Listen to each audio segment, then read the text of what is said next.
Então, na aula 3, meus caros, veremos o período da história coreana que vai remeter ao final do século IX, especificamente na decadência e queda do reino de Silla, aquele reino, que o período tardio, não aquele de Silla recuado mais na antiguidade, conseguiu praticamente unificar toda a península coreana.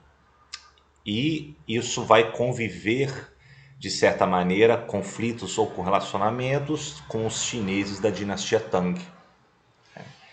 E haverá queda, não somente da dinastia Tang, dos chineses, como também a desagregação do reino de Silla, no século IX. A partir daí você abre uma série de disputas pela península e depois haverá a ascensão de um reino um pouco mais ao norte da península, que vai se chamar Goryeo. E Goryeo vai estender sua dominação boa parte da península coreana, também ao norte. Haverá embates, inclusive, com povos além da península, como os Khitans. E depois vai sobreviver de outras maneiras, até mesmo se defrontar com outros invasores das estepes asiáticas, que serão os mongóis no século XIII. Antes disso, Goryeo também vai enfrentar uma série de contestações internas. Lideranças militares vão tomar efetivo controle do reino de Goryeo no século XII, e no século XIII haverá então a entrada dos mongóis e eventualmente os mongóis tomam inclusive o trono imperial chinês. Fundam a dinastia Yuan e sob Kublai Khan, o famoso Kublai Khan, ele torna o reino de Goryeo uma espécie de vassalo. Então é isso em suma que veremos na aula de hoje. Bom, eu trouxe aqui apenas uma figura para ilustrar. Isso é claro, uma pintura da época mostrando a influência e o florescimento do budismo mahayano. Então, os traços denotam isso, traços sinicizados, e retratando provavelmente uma entidade iluminada do budismo mahayano, provavelmente aí Avalokiteshvara, o Bodhisattva feminino da compaixão, muito popular na China, no Tibete, e isso também vai encontrar eco na Península Coreana, entre os séculos X e XIII.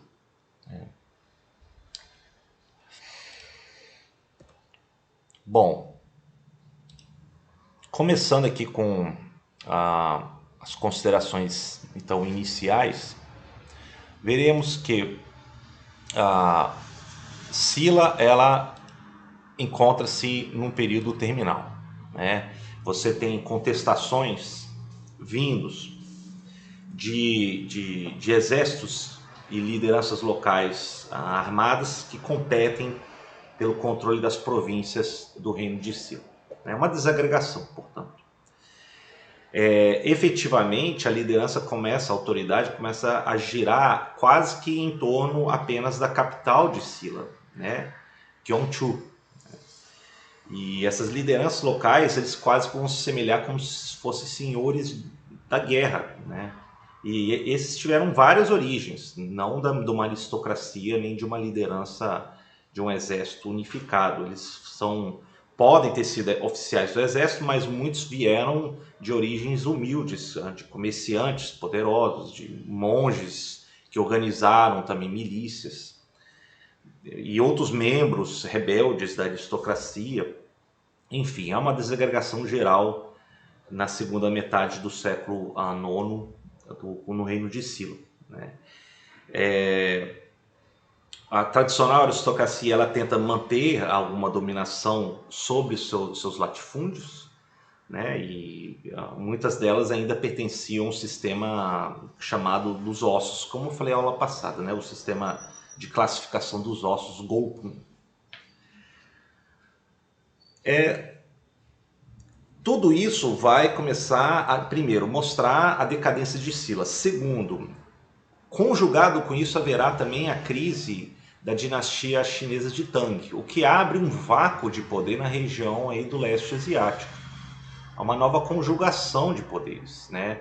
Povos nômades vindos além do norte da Grande Muralha Chinesa e também além do norte da Península Coreana começam a entrar na região, aproximando-se da Península de Liaodong, né? E também nas proximidades do rio Yalu. Já em 918, ou seja, no início do século X, você tem a ascensão de outro reino, né, na norte da Península Coreana, que é o Goryeo. Isso vai ser importantíssimo como nosso tema da aula de hoje. O estabelecimento depois da decadência do reino de Goryeo, né? Não é à toa que Goryeo ele remete a um anterior reino que existia na época, que era o Koguryo. Não sei se vocês vão lembrar. E Goryeo vai ser o nome no qual vai depois inspirar, né, vão evocar o nome Goryeo, na pronúncia ocidentalizada vai ser Coreia, né? Coreia. Né? Sila, então, voltando já na passagem do século IX para o X, vai entrar em colapso, uma série de crises vão contestar a dominação das famílias tradicionais, né, nos altos cargos de comando. As finanças vão ser erodidas, né, do reino. Há uma excessiva isenção de impostos a classes sociais e instituições, muitas delas budistas, entendendo que Sila favoreceu muito o budismo. Isso criou uma tensão com funcionários e uma elite de formação confuciana, né? O sistema tradicional dos ossos, Gopun, estava desmoronando, né? E as lealdades estava cada vez mais questionando a autoridade tradicional de Sila.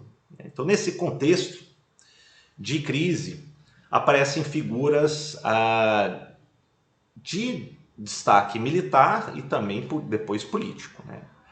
Um deles vai ser o que está aqui à esquerda, que vai ser o Gung-ye, né? Outro vai ser o Gyeonghon, que não está aí, né?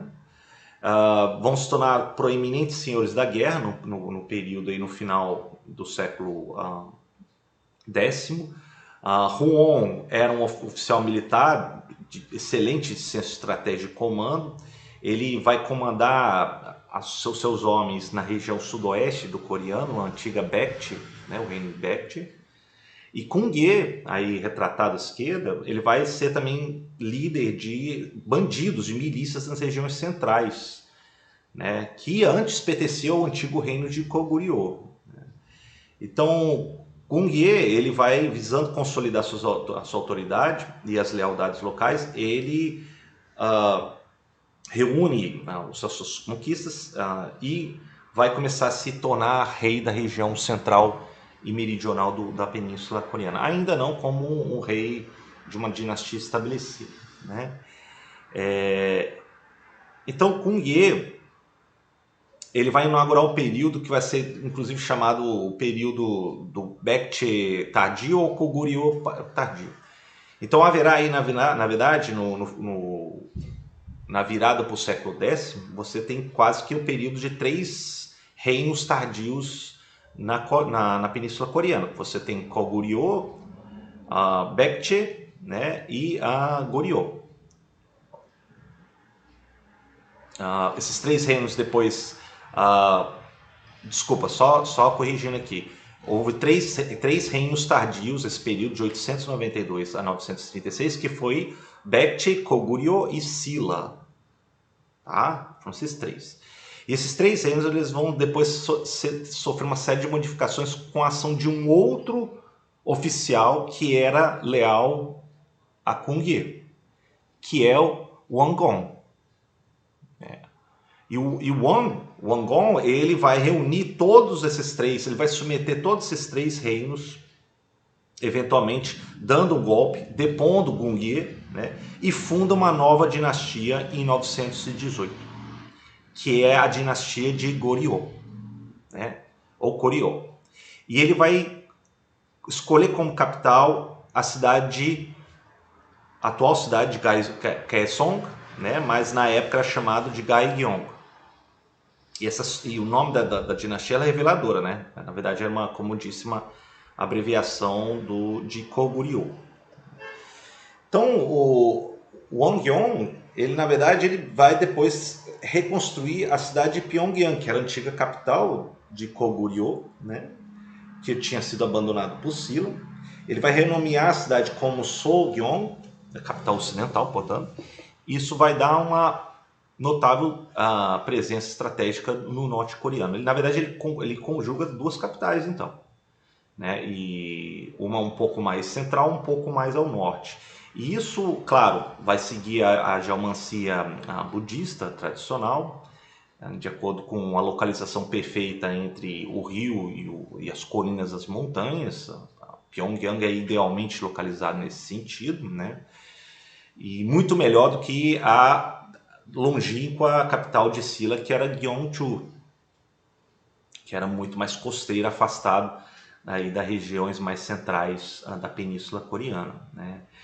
E então o Wongeon, ele vai ser entronado e vai receber o título honroso de Daejeon, né? Ou o grande ancestral.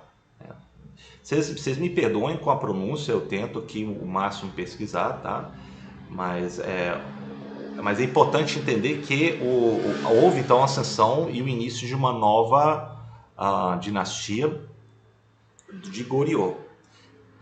Então, apesar da consolidação desse reino de Goryeo, os sucessores de Daejeon vai ter ainda problemas persistentes nas fronteiras, né? Um deles vai ser os Khitais, os Khitans, os ancestrais dos mongóis, inclusive, né, nas fronteiras. Eles se estabelecem na região do que hoje é a Manchúria, né? Dominam, inclusive, a estratégica a península de Liaodong, né? E tudo isso foi depois deles terem conseguido derrotar o reino anterior de Balhae, né? O momento derradeiro veio em 926, o reino dos Khitans ele ataca Balhae e põe fim a esse reino. O que é interessante porque muitos de Balhae vão para Goryeo e pedem aí a serem incorporados e proteção do novo reino coreano, né? E eles recebem, eles inclusive são incorporados como um sistema de uma nova elite, um sistema social nascente de Goryeo, né? E desse jeito o Daejeon ele vai aparecer como um grande unificador, além de ser o primeiro regente da dinastia, ele é o grande pai do que era considerado os povos do que seria chamado os coreanos. Contrário e em contraposição aos chineses e aos Khitais os Khitans, né? Títulos nobiliários vão ser distribuídos a várias famílias, clãs, inclusive os que eram parte de Balhae, que fugiram para Goryeo, né? E eventualmente ele até depois costura todas essas alianças e planeja então organizar uma narrativa desse reino, remetendo aos ancestrais anteriores. E nisso então é organizado um grande trabalho épico que depois vai ser o Samguk Sagi, né? Eu não sei se eu tenho aqui, não tenho nenhuma foto. Eu acho que na aula anterior tinha um retrato do Samguk Sagi. E talvez o maior legado de Daejeon seja as 10 injunções. O Shipunyo, na verdade as 10 injunções atribui-se que foram compilados no final do seu reinado. Hoje há muita discussão se houve mesmo, foram elaboradas essas injunções, né, essas prescrições de ordenamento, se realmente ou se foi uma farsa. O fato é que ele revela muito do que foi o ordenamento geral do reino de Goryeo, né? Dizem que foi respeitando os ensinamentos de um monge budista da época, Toson. E o que fala esses novos ordenamentos, né? Primeiro, ele tentou ordenar, claro, burocraticamente, politicamente, juridicamente, o reino, né? Claro, privilegiando questões aí budistas, né? Das 10 injunções, 5 se referem a como o regente deve governar o Estado, né? Claro, com clara inspiração também dos chineses, né? Com como os chineses já tinham organizado o seu reino. Na quarta injunção, há inclusive uma admiração pela cultura de Tang, né? Mas sempre se preocupando em buscar uma singularidade coreana. Então, talvez isso seja um dos elementos mais centrais desse período. Como é que os coreanos buscam inspiração no sistema chinês, mas ao mesmo tempo entendendo que existem singularidades, né? Então, em essência, era uma maneira de buscar uma ordem coreana inspirado sim no sistema chinês, né? E o sistema do reino de Goryeo vai se assemelhar, portanto, muito da China, né?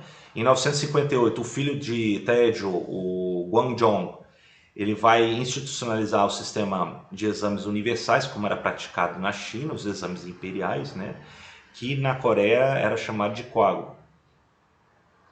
Mas tinha algumas realidades diferentes, porque no reino de Goryeo você tinha apenas praticamente a entrada de funcionários selecionados que vinham das famílias tradicionais. Na China também era um pouco isso, só que na Coreia fica ainda mais restrito. Por quê? Porque era questões também do alto custo dos estudos, né? O ócio necessário para os estudos, a alfabetização, o sistema de escritas, o acesso aos clássicos para esses estudos e por assim vai. Então você garante praticamente uma casta de funcionários confucianos pelos esses exames, né? E essas elites, inclusive, eram chamadas de Haienmi, né? E Guangzhou, inclusive, ele vai depois enfrentar algumas outras tentativas de reforma, né? Ele queria o fortalecimento do Estado e ele até consegue-se isso, né? Há, inclusive, confisco de escravos que eram pertencentes a famílias aristocráticas para servir o poderio central. Isso foi aprovado em 956.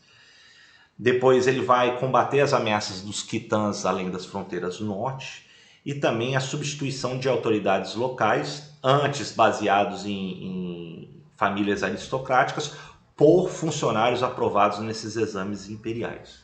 Então, é um claro exemplo de que agora o Estado está promovendo a sua centralização, né? A dominação do que antes era baseado em famílias aristocráticas.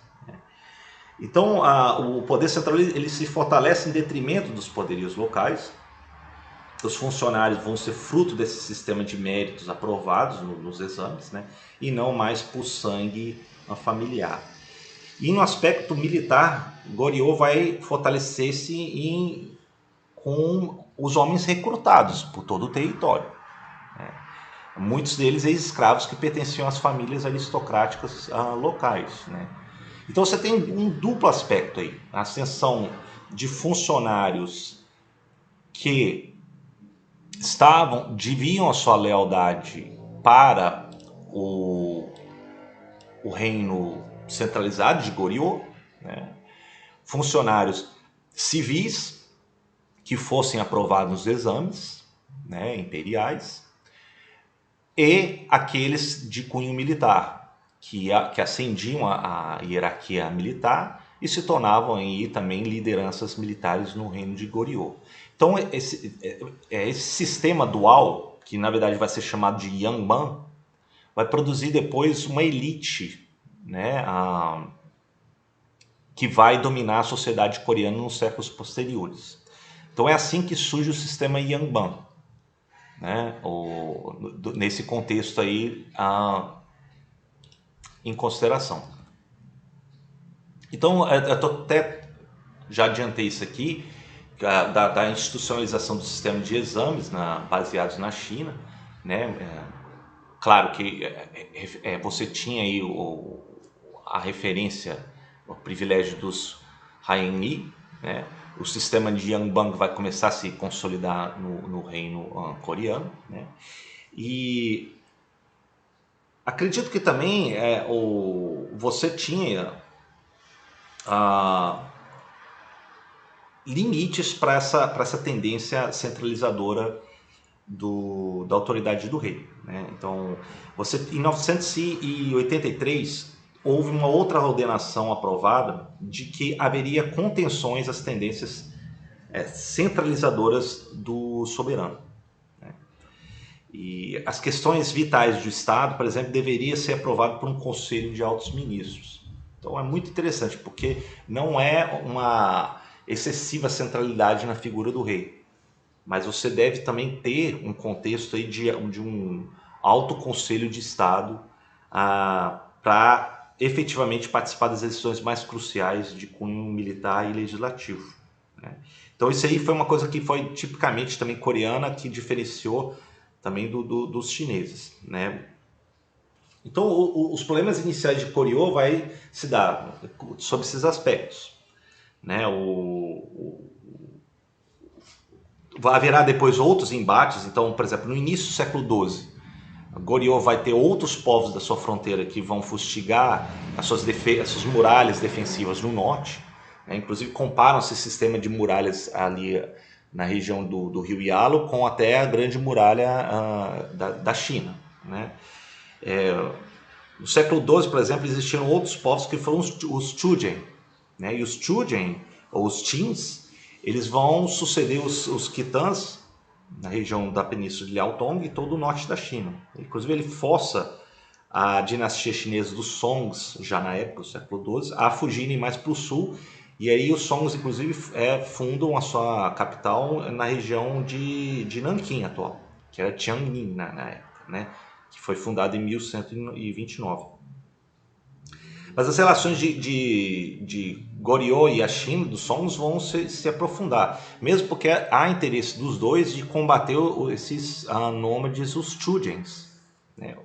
Os Chujins, inclusive, inauguram uma dinastia no norte e nordeste da China que vai se chamar dos Qins, né? E, bom, além do campo da política dos assuntos bélicos, você também teve florescimento da cultura de Goryeo na época, né? Você tem, por exemplo, haveria a produção de cerâmicas envidraçadas que tinha uma cor que era praticamente uma cor secreta, que era conhecido, muito admirado pelos chineses dos Songs. Isso depois, pela Rota da Seda, chega inclusive nos mercados da Ásia Central e para os árabes, né? Que são tons então semi-transparentes, azulados, esverdeados, que é uma cor chamada Bisek, né? E Bisek vai ser tipo uma cor do martim pescador. É uma cor única, muito valorizado para sua beleza única, né? Valorizado pelas famílias aristocráticas coreanas, chinesas, né? E vendido aí muito comercial entre as cidades portuárias do leste asiático e das rotas terrestres, né? Bom, a sociedade como um todo, então, vai se assentar nesses termos, né? O Estado produz, então, uma elite de funcionários, né? Haverá ascensão de algumas famílias privilegiadas que também entram nesse sistema de Yangban, entre eles famílias que ganham um nome ligados à realeza ou aristocracia, como os Qin ou os Pax, né? Eu acho muito interessante porque esses dois nomes, hoje é bastante comum esses sobrenomes, né, na Coreia de hoje. Entendendo que, eu já falei isso em aulas anteriores, que na Coreia você tem, primeiro, como no Japão, entre outros países, você tem primeiro o nome da família e depois o nome de batismo, né? Então, por isso que se vê muitos Kims ou os Paks aí hoje em dia Península Coreana, né? No aspecto religioso, o budismo ele floresce também, né? Ele ganha um endosso do Estado, trouxe até a figura de um Bodhisattva inicialmente, né? O budismo se faz muito presente no privilégio das instituições e o sacerdócio budista, né? Muitas famílias mandam os seus filhos para estudar em mosteiros. Os mosteiros, instituições religiosas, eles têm inclusive isenções de taxação de impostos, de terras, que o Estado de Goryeo promove, né? Os monges geralmente eram os administradores dos templos e mosteiros, né? Eles acabam sendo quase que as instituições de ensino, tirando aqueles de cunho confucionista para dar acesso aos altos cargos administrativos, né? E no entanto, o budismo ele vai ter as suas seitas, né? Vai ter seus ramos. O Mahayana, claro, prevalece, né? E eventualmente depois, com o andar da história, algumas seitas se rebelam. Elas são mais ligadas a questões mais escatológicas de um mundo do além, que deveria prevalecer mais a equidade universal de todos, diante de outras seitas que são ligadas mais à ordem política oligárquica da Coreia, né? Também nesse tempo existe, como até sinal da devoção ao budismo, vão ser compilada a imensa coleção dos ensinamentos de Buda no século XI, que vai ser o Tripitaka coreano, né? E o Tripitaka, na verdade, é uma das maiores coleções do mundo. Ela vai depois, são mais de 80 mil tábuas, salvo engano. Ela se perde nos embates com os mongóis, e depois é feita uma nova versão dela que se encontra no Museu da Coreia. É um dos monumentos aí, literários e da memória do povo coreano, extraordinário isso até os dias de hoje, né? A corte de Goryeo ele vai mantendo, portanto, as bases das escolas budistas, né? A principal delas, que enfatiza a meditação, a de som, né? Ela vai ser promovido. Isso depois vai ganhar outros ares, que vai se expandir mais para leste, para o Japão, que vai ser o Zen, né? E outro fator vai ser de influência do budismo, vai ser a geomancia, né? Você vê que, por exemplo, a capital ocidental, que de hoje seria Pyongyang, foi toda ordenada segundo os preceitos do budismo, né? Tinha uma correta distância entre as montanhas e as águas.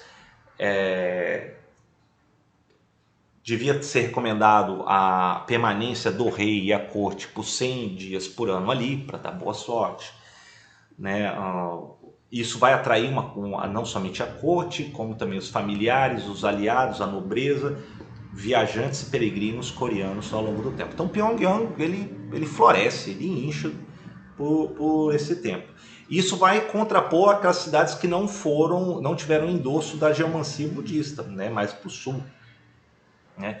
Isso vai gerar inclusive alguma tensão entre aqueles que se sentiam abandonados, marginalizados dentro dessa elite budista que estava ligado aí aos preceitos reais, né?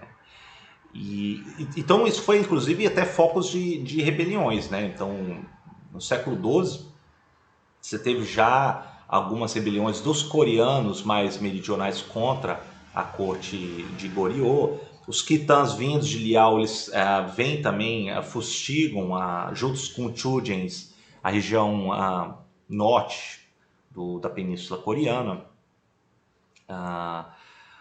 Em 1126, um grupo ligado aos Chujens, né, ele começa dentro da corte de Goryeo,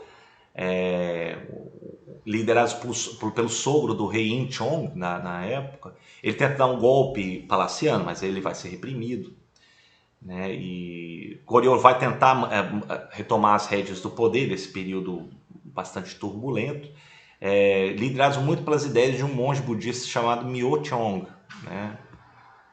E Myo Cheong ele definiu uma ampla reforma política baseada no budismo e considerava a turbulência dos tempos como a excessiva influência do confucionismo no Estado. Então você vê já a tensão entre o budismo e o confucionismo no reino de Goryeo, né? Os seguidores de Myochong, eles vão enfrentar os Chujins no norte, né?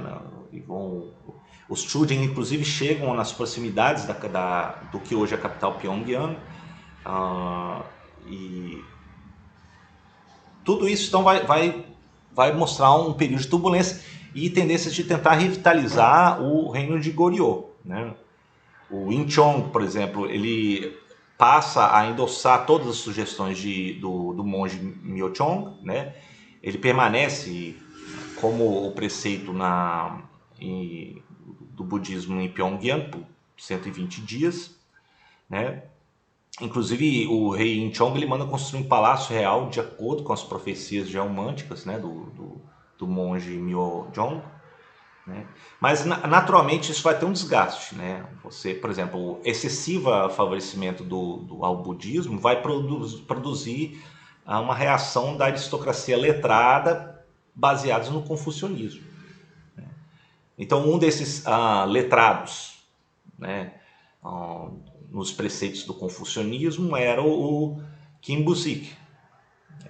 E ele vai liderar essas inquietações, vai denunciar essas ideias budistas da Jamancia como ilusórias e oportunistas, né? E vendo-se incapaz, portanto, de fazer frente, até o monge budista Myochong, ele proclama um novo reino, né? Pretensiosamente chamado do Grande Império Yi.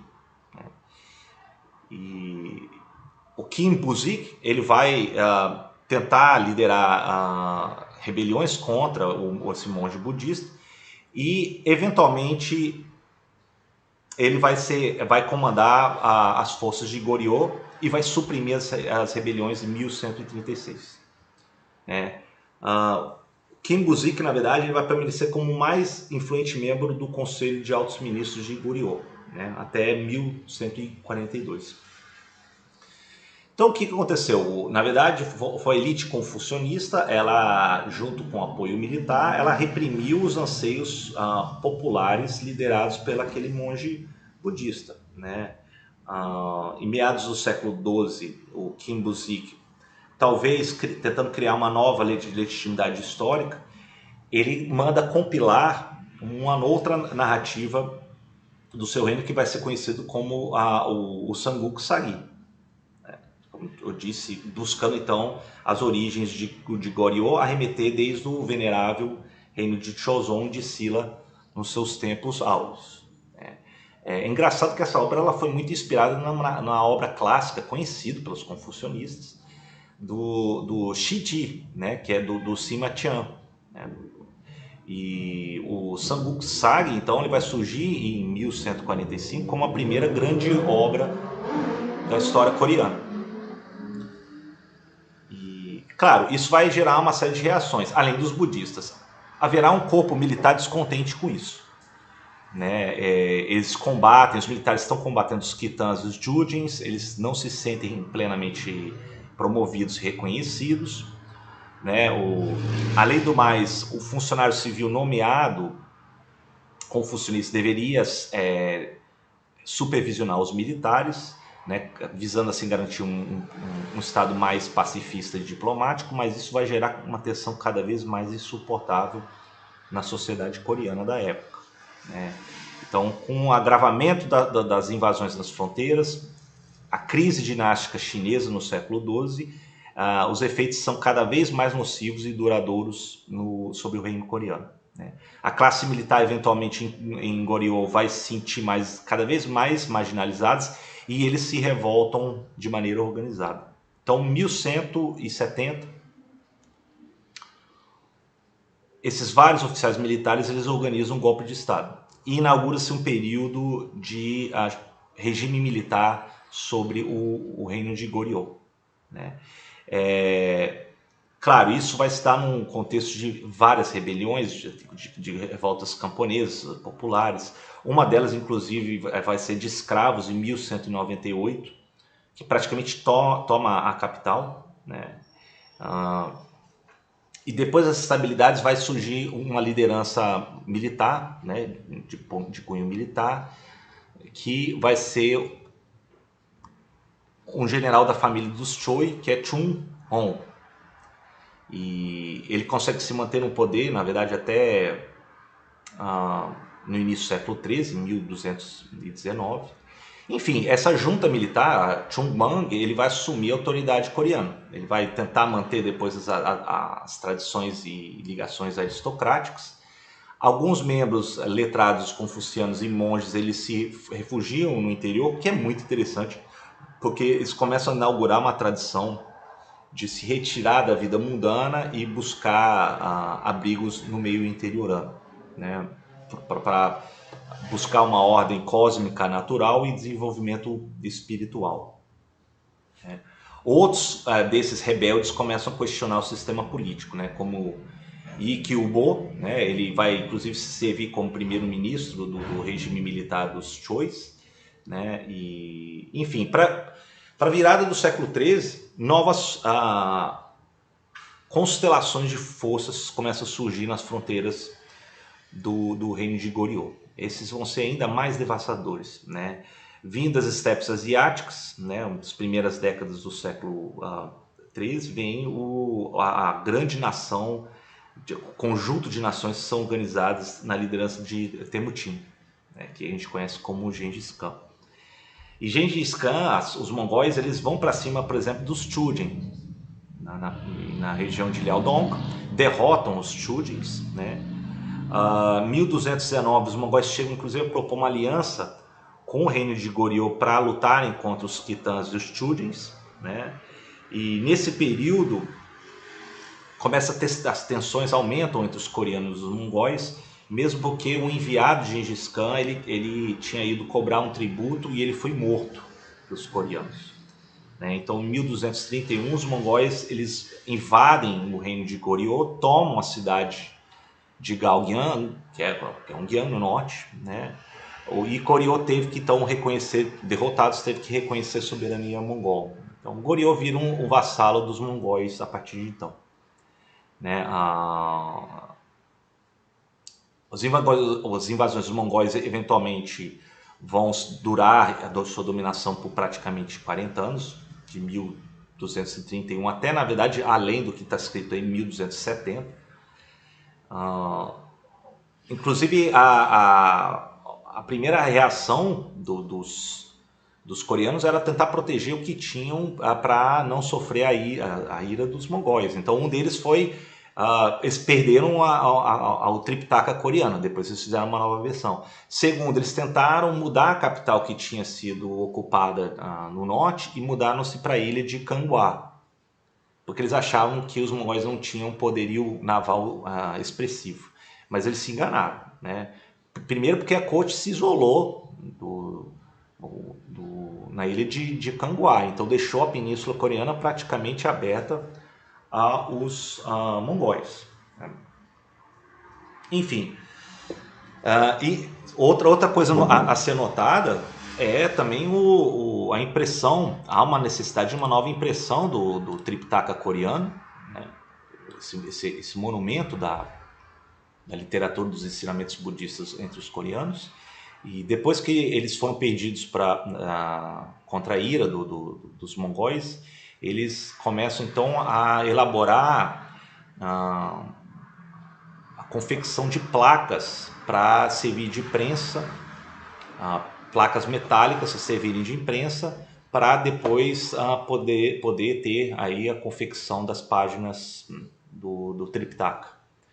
Então, na verdade, quase que antecede os coreanos, quase que antecede o invento da prensa, né, do que Gutenberg vai depois propor na Europa 2 séculos depois, né? Bom, os mongóis, então, eles se estabelecem, encontram aí um vassalo submetido. Depois os mongóis eles derrotam os chineses, eles tomam o Império Chinês, fundam uma nova dinastia, a dinastia de Yuan, né? E na época, já um dos regentes mongóis que tomam a China vai ser o Kublai Khan. né, que está aí retratado à esquerda. E Kublai Khan, ele começa então a cimentar as relações com Goryeo, de maneira, claro, da vassalagem. E o Goryeo, ele entende, inclusive ele manda o príncipe de Goryeo vai à capital mongol Karakorum, ele aceita todas as condições propostas pelos mongóis, né, de manter a monarquia no poder, submetido, né, e assim retira-se as forças mongóis da Península Coreana. Isso em troca da irrestrita lealdade política e militar. Então, firmado esse tratado de paz, os militares coreanos então começam a estabelecer no poder novamente, né? A antiga capital de Goryeo vai sair novamente da ilha de Kangwa, né? E assim então se encerram os conflitos com os mongóis, né?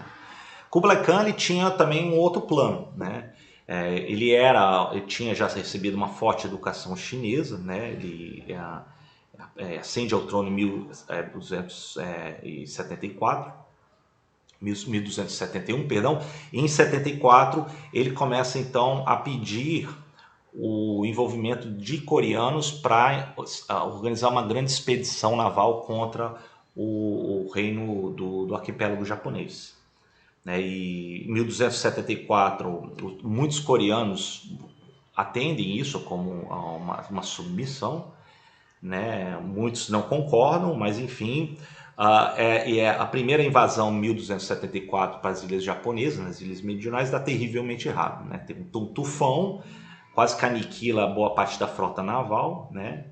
E isso depois vai servir para fortalecer as narrativas da unicidade do reino japonês, de que os ventos divinos, né, kamikazes, ele veio e arrasou as embarcações dos mongóis. E nesse esteio vão muitos coreanos que estavam lá.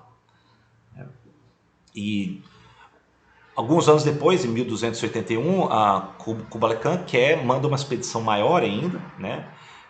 Combinados com as forças enviadas de Goryeo, né? E volta-se novamente para o arquipélago japonês. Conta-se que foram mobilizados em torno de 15 mil homens mongóis nessa segunda tentativa e 8 mil coreanos, né? Além de 300 navios de grande porte e mais de 500 menores, né? Então, novamente, as forças da natureza favorecem os japoneses, né? Você tem tufões, ventos fortes que vão ter o efeito sobre os mongóis. E também, inclusive, vai ter também uma epidemia que também vai dificultar também o desembarque das forças mongóis aliados também dos coreanos. Então, entende-se que, sob a dominação dos Yuans, o Goryeo tinha uma vassalagem pesada, né? Nesse termo militar. Existia também questões tributárias, tinha uma cota de prata, ouro, ginseng, ervas medicinais, produtos artesanais e até mesmo mulheres entravam nessa cota exigida pela corte mongol chinesa, né? Mesmo porque é um costume aristocrático dos mongóis de ter a poligamia.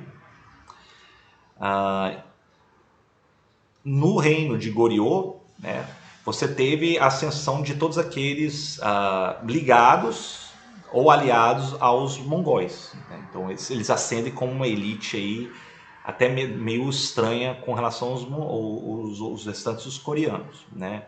É claro que aqueles que tinham ligação por casamentos com os mongóis também ascendiam aí na sociedade de Goryeo do século XIII, né? Os grandes latifúndios começam a ir para as famílias mongóis ou de aliados, privilégios fiscais também eram dados a eles.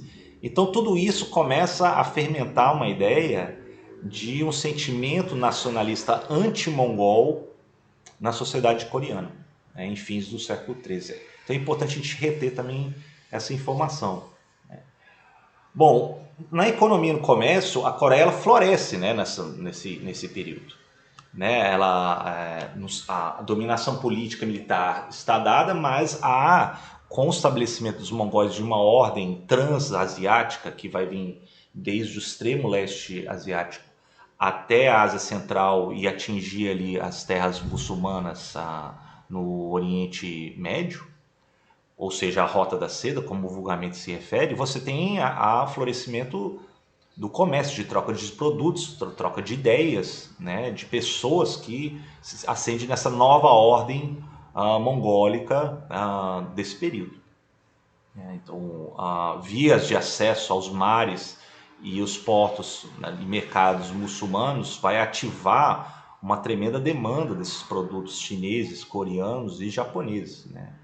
Por exemplo, vindos do ocidente, da região das terras muçulmanas, o algodão ele se espalha na China no século XIII e também chega na Coreia, né, nesse mesmo período. Isso vai provocar uma série de mudanças na produção têxtil coreana, né, que antes prevaleciam os tecidos de seda e cânhamo. Os yuans também tinham adquirido conhecimento da pólvora, né, que foram, embora inventados pelos chineses, foram largamente usados pelos mongóis da época, e isso também passa para os coreanos, né? Os coreanos já tinham um conhecimento muito avançado da metalurgia. Então eles produzem excelentes canhões no século XIV, né, muito pelo inventor e o militar o Choi Mu-song, né? E esse novo armamento vai ser crucial depois para os coreanos repelirem os ataques até de piratas japoneses chamados Wako, né, como, por exemplo, foi ilustrado na Batalha de Jinpo de 1380. Essas novas técnicas agrícolas, produtos e técnicas começam a espalhar pela Coreia, né, nesse período, né. Outros meios mais eficientes do cultivo de arroz aprende-se da China, da dinastia Yuan, né. Haverá um aumento até populacional considerável na Coreia a partir do século XIV. Há uma queda da taxa de mortalidade infantil, talvez pelos novos conhecimentos medicinais das plantas que eles aprenderam aí com os chineses e com os mongóis. Um incremento no número de publicações sobre estudos medicinais, né? Isso vai ser muito corrente entre a elite letrada coreana, né? E também repercussões no mundo espiritual, né? O budismo, que era muito ligado a questões da decadência do passado coreano, né, vai ser cada vez mais ignorado por uma nova elite coreana, que começa a valorizar novamente os estudos confucianos. Então há novamente um fortalecimento do confucionismo em detrimento do budismo, que estava associado ao passado decadente da região coreana. Essa retomada confuciana vai muito se basear nos escritos de um estudioso chinês da dinastia Song, né, do século XII, que vai ser o Chu Si. Né? E Chu Si, essa espécie de neoconfucionismo, vai alimentar outras obras e escolas de pensamento, né? Uma delas, na Coreia, vai estar, por exemplo, os eruditos como Han Hyang e Chae Hyun, que está retratado aí para vocês.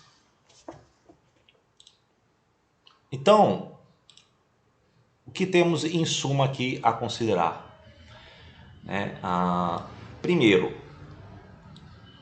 o que vimos na aula de hoje vai ser, na verdade, uma ascensão de uma nova conjugação de poderes.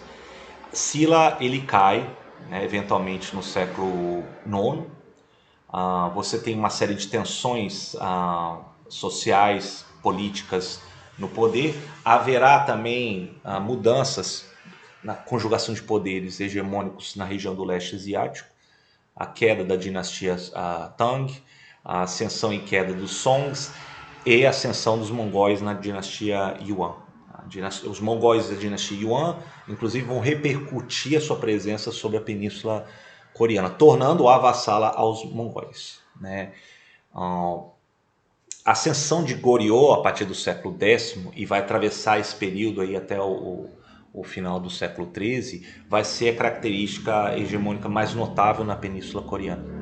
Inicialmente ela tinha se mantido soberana, né? Haverá depois tensões entre budistas e confucionistas. Eventualmente militares chegam ao poder e vão governar efetivamente o reino de Goryeo, até eles se defrontarem primeiro com rebeliões populares diversas, internas, e depois com a invasão dos mongóis eles se tornam então vassalos aí, dos mongóis da dinastia Yuan. e nisso eles se inserem em uma nova ordem dessa Pax Mongólica que prevalece em todo o leste do continente asiático. Nota-se que também o sonho de Kublai Khan de estender sua dominação sobre o arquipélago japonês envolve a participação massiva dos coreanos, e são derrotados em duas tentativas frustradas. Isso vai criar até o mito da invencibilidade divina dos japoneses a partir do século XIII em diante, né? Nesse esteio de uma dominação mongólica maior, vai começar a ter uma ordem maior que vai florescer o comércio, a economia e as ideias pelas regiões transasiáticas no século XIII. E nisso vem a demanda de novos valores, novos costumes, novos produtos, né? Inclusive vindos também da Coreia para o mundo e vindos de outras regiões para o continente coreano. E no campo das ideias, inclusive, aí finalmente consideramos uma revitalização, né, do pensamento confuciano, que vai ser adotado pelos principais intelectuais, pensadores coreanos da época. Tá bom? Próxima aula, então, veremos já como é que vai se dar o estabelecimento de uma nova ordem coreana após os mongóis, que vai ser muito alinhado a questões confucionistas de uma nova dinastia chinesa, que vai ser o dos Mings. Tá bom?